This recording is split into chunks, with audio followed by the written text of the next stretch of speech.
नमस्कार बच्चों, कैसे हो आप सब। बच्चों, आज की वीडियो में हम क्लास थर्ड हिंदी जब मुझको सांप ने काटा था के शब्दार्थ और व्याकरण के कुछ क्वेश्चंस करेंगे। सबसे पहले हम शुरू करते हैं शब्दार्थ को। अहाता का मतलब होता है आंगन। रेंगते का मतलब होता है जमीन पर घिसटते हुए चलना। नन्हा मतलब छोटा सा। घबराना मतलब डरना। खबरदार मतलब सावधान। झोपड़ी घास फूस का जो घर होता है ना, उसे कहते हैं झोपड़ी। जहरीले मतलब जिसमें कि बहुत ज्यादा जहर हो। उदास का मतलब होता है दुखी होना। शब्दार्थ के बाद बात करते हैं व्याकरण की। और व्याकरण में सबसे पहले हम पढ़ते हैं विराम चिन्ह को। और इसका क्वेश्चन आपकी बुक में आ रखा है, तो हो सकता है कि आपके एग्जाम में भी आए, तो इसको अच्छी तरीके से समझने की कोशिश करना। अभी एक पैराग्राफ पढ़ूंगी मैं और आप मुझे बताना कि आपको वो समझ में आया या नहीं आया। भारत को त्योहार का देश माना जाता है। भारत के प्रमुख त्योहार होली, रक्षाबंधन, दशहरा और दीपावली है। पर इन सभी त्योहारों में दीपावली सबसे अधिक प्रमुख त्योहार है। कुछ भी समझ में नहीं आया होगा ना, सब कुछ ऊपर से निकल गया, क्योंकि यहाँ पर मैंने विराम नहीं लिया। बच्चों, विराम का मतलब क्या होता है? थोड़ा सा रुकना। बच्चों, अब हम जो विराम चिन्ह पढ़ेंगे वो क्यों ज़रूरी है, कहाँ पर लगाया जाता है, कैसा होता है, उसको समझेंगे। अब इसी पैराग्राफ को मैं वापस पढ़ूंगी विराम के साथ में। भारत को त्योहारों का देश माना जाता है। भारत के प्रमुख त्योहार हैं होली, रक्षाबंधन, दशहरा और दीपावली हैं। पर इन सभी त्योहारों में दीपावली सबसे अधिक प्रमुख त्योहार है। अब आपको कुछ डिफरेंस पता चला जो मैंने पहले पढ़ा था और अभी पढ़ा था। तो यहाँ पर मैंने जब पढ़ा तो मैंने विराम लगा के पढ़ा। तो ये जो विराम का महत्व है बच्चों की, जब हम बातचीत करते समय हम अपनी बात को ठीक ढंग से समझाने या कहने के लिए बीच बीच में थोड़ा रुकते हैं, इसे क्या कहते हैं? विराम कहते हैं। तो आपको बात समझ में आई कि मैंने विराम क्यों लिया? ताकि मैं अपनी बात आप तक पहुंचा सकूं अच्छे से और आप मेरी बात को समझ सको। तो विराम का मतलब होता है रुकना। अब ये तो हमने बोलने वाली बात में समझ लिया कि अगर मैं थोड़ा रुक रही हूँ तो मतलब मैं विराम ले रही हूँ। लेकिन जब हम लिखते हैं तो भी कुछ चिन्ह होते हैं, विराम चिन्ह होते हैं। तो लिखते समय उस विराम को दिखाने के लिए, जहाँ पे मैं चुप हो जाती हूँ बोलते वक्त, लिखते वक्त उस विराम को दिखाने के लिए हम कुछ चिन्हों का प्रयोग करते हैं। और ये चिन्ह क्या कहलाते हैं बच्चों? विराम चिन्ह कहलाते हैं। जो कुछ मुख्य विराम चिन्ह हैं जो आपके एग्जाम में भी पूछे जाते हैं और आपको पता होना चाहिए कि वो क्या होते हैं और उसको यूज़ कहाँ किया जाता है। तो पहला हम लेते हैं पूर्ण विराम। पूर्ण विराम कहाँ काम में लेते हैं? इस चिन्ह को वाक्य के पूर्ण होने पर लगाया जाता है। जैसे कोई वाक्य है वो पूरा हो चुका है तो इस पूर्ण विराम को लगाते हैं। और ये कैसा होता है वो आप सभी को पता है। एग्जाम्पल लेते हैं हम, मोहन स्कूल जाता है, तो ये पूरा वाक्य है तो इसके अंत में हमने लगा दिया पूर्ण विराम। मैंने अपना पूरा काम कर लिया, तो ये क्या हो गया? वाक्य पूरा। तो मैंने कौन सा चिन्ह लगाया? पूर्ण विराम का चिन्ह। पूर्ण विराम के बाद देखते हैं अल्प विराम। और अल्प का मतलब होता है थोड़े टाइम के लिए रुकना। जो हम इंग्लिश में बोलते हैं ना कॉमा, वो कॉमा क्यों लगाते हैं? बोलते या पढ़ते हुए जहाँ थोड़ी देर रुकना होता है वहाँ थोड़ा रुकने के लिए हम क्या लगाते हैं? अल्प विराम लगाते हैं। जैसे मैंने चित्र में पहाड़, नदी, झरने आदि देखे, तो जब मैंने पहाड़, नदी, झरने बोला ना तो मैं थोड़ा सा बीच में रुकी, तो यहाँ पे मैंने क्या लगाया? कॉमा लगाया, जिसको हम हिंदी में बोलते हैं अल्प विराम। दूसरा एग्जाम्पल लेते हैं हम, मुझे आम, केला, अनार आदि फल बहुत पसंद हैं, तो जहाँ पर हम कॉमा लगाते हैं वहाँ पे हम थोड़ा रुकते हैं। तो आई होप आपको समझ में आ गया होगा कि हम अल्प विराम कब लगाते हैं। अगला देखते हैं प्रश्नवाचक चिन्ह। आपको नाम से पता चल रहा है कि यहाँ पे क्या पूछा जा रहा है? प्रश्न। प्रश्न पूछने के लिए वाक्य के अंत में प्रश्न चिन्ह लगाया जाता है। जैसे कि कोई वाक्य है, आपको देखते पता चल जाएगा कि ये प्रश्नवाचक चिन्ह है। जैसे कि वाक्य में क्या होगा? क्या, किसने, कब, क्यों, कैसे, किसके लिए। अगर ये सब वाक्य में हुआ तो आपको ऐसे पता चल जाएगा कि आपसे प्रश्न पूछ रहे हैं। तो इसका एग्जाम्पल ले लेते हैं। आपने खाना खा लिया क्या? तो यहाँ पे मैंने आपसे क्या पूछा है? प्रश्न पूछा है। तो इस वाक्य में कौन सा चिन्ह लगेगा? प्रश्नवाचक चिन्ह।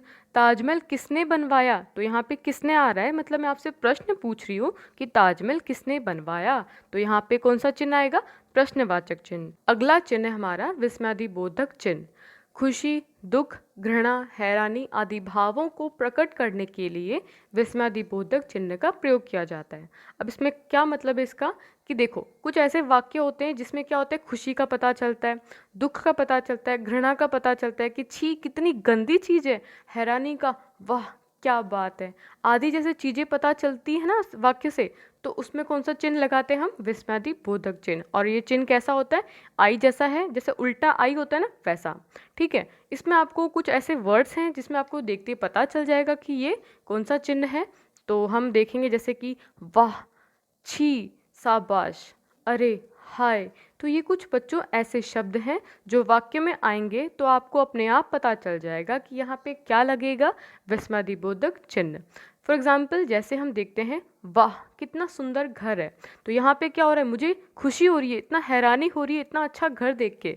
तो पहले जो हमने प्रश्नवाचक चिन्ह देखा था, हमने विराम चिन्ह देखा था, पूर्ण विराम, अल्प विराम, उसमें ऐसा हमने वाक्य नहीं देखा था। लेकिन अब यहाँ पे जो विस्मयादिबोधक चिन्ह वाले जो एग्जाम्पल हैं, उसमें हम देख रहे हैं कि वाह कितना सुंदर घर है। तो यहाँ पे एक हमें पता चल रहा है ना, हमें खुशी हो रही है, हैरानी हो रही है। दूसरा एग्जाम्पल देखते हैं, छी वहाँ कितनी गंदगी है। तो यहाँ पे भी हमें कैसी हो रही है, एकदम घृणा हो रही है, छी जैसी फीलिंग आ रही है कि अरे बहुत ही बेकार चीज़ है। तो इस जगह पे विस्मयादिबोधक चिन्ह लगता है, जहाँ पे हम कुछ हमारे इमोशंस देखते हैं। यह आपका बुक का क्वेश्चन है। अलग अलग निशानों से पता चलता है कि बात कैसे कही होगी। अब नीचे लिखे वाक्यों में सही निशान लगाओ। अब इन्हें बोलकर देखो। बच्चों यहाँ पे आपको 3 चिन्ह दे रखे हैं, पूर्ण विराम का, विस्मयादिबोधक का और प्रश्न चिन्ह का। तो यहाँ पे कुछ वाक्य दे रखे हैं, आपको पढ़ना है और आपको देखना है कि यहाँ पे कौन सा चिन्ह आएगा। तो पहला देखते हैं, नानी चीख उठी सांप। अब बच्चों वाक्य को ध्यान से पढ़ो। नानी को क्या लगा, यहाँ पे डर लगा। तो जहाँ पर कुछ आपको फीलिंग होगी, डर होगा, खुशी होगी, हैरानी होगी, वहाँ पे कौन सा चिन्ह आएगा, विस्मयादिबोधक चिन्ह आएगा। तो यहाँ पे क्या आप आंसर देख लो इसका, नानी चीख उठी सांप। तो हमने कौन सा चिन्ह लगाया यहाँ पे, विस्मयादिबोधक चिन्ह।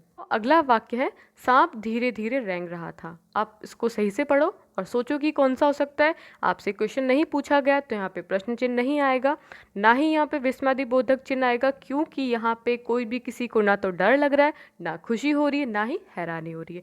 तो यहाँ पे जो वाक्य है, सांप धीरे धीरे रेंग रहा था, वो केवल पूर्ण विराम है, क्योंकि वाक्य यहाँ पे पूरा समाप्त हो गया है। अगला वाक्य है, क्या तुम बाजार चलोगी। तो आपसे क्या पूछा जा रहा है, प्रश्न पूछा जा रहा है कि क्या तुम बाजार चलोगी। तो यहाँ पे कौन सा चिन्ह आएगा, प्रश्नवाचक चिन्ह।